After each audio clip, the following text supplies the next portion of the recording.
वाक़यात तो बहुत सारे हैं। इस वक्त मैं दुनिया के बहुत सारे मुल्कों में गया हूँ। तो जो एक वाक़या मुझे मुतासिर किया वो उस नॉर्वे के एक शहर ओस्लो में मेरा स्टेज शो था जी। तो वहाँ कोई 500-600 आदमी उस वक्त हाल में मौजूद थे।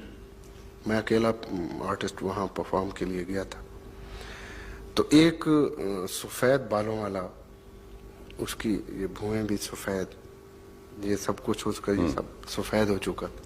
वो आदमी बड़ी तवज्जो से मुझे सुन रहा है। सबसे अलग वो मुझे महसूस हो रहा है कि एक आदमी जो है मुझे सबसे ज़्यादा तवज्जो दे रहा है। तो कुदरती तौर पे किसी आर्टिस्ट को कोई भी आदमी जब ज़्यादा तवज्जो से सुनता है तो आर्टिस्ट भी उस तरफ ज़्यादा तवज्जो देता है।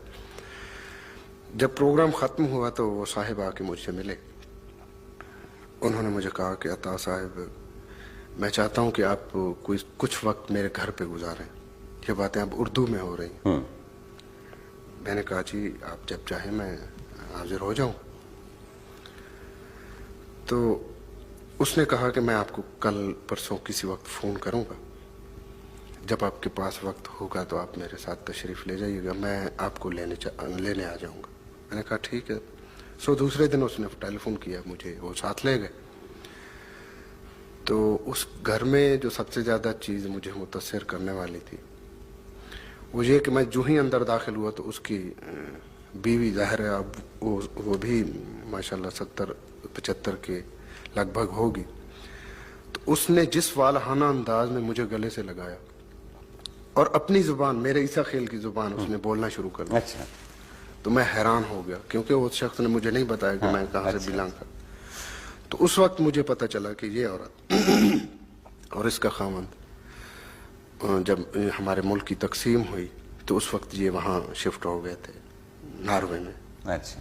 वो ईसा खेल से बिलोंग करती थी, उसकी बीवी, और उसका खामंद जो था वो दाऊद खेल से बिलोंग करता।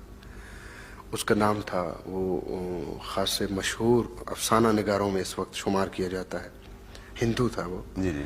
हरचरण चावला उसका नाम। हाँ, चावला सब तशरीफ भी लाए थे। हाँ। और मेरा ख्याल है कि वो ईसा खेल गए भी थे। हाँ जी बिल्कुल। जी हाँ, बहुत मशहूर गए भी थे।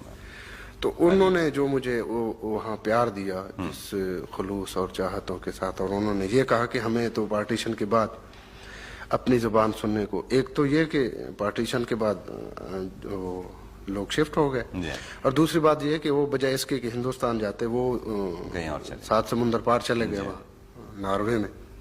तो वहाँ तो अब नॉर्वेजियन ही ज़ुबान ज़्यादा बोलें, या कुछ लोग हमारे वहाँ पंजाबी हैं या उर्दू लोग बोले।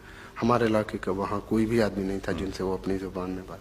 तो मेरा कैसेट जब 78 में उनके पास पहुँचा तो वो 78 से मेरी आमद के मुंतज़र थे कि मैं कब वहाँ आऊँ और वो मुझे वो मोहब्बतें दें जो उन्होंने मुझे दी, जो इतना अरसे से उन्होंने संभाल रखी थी। हाँ।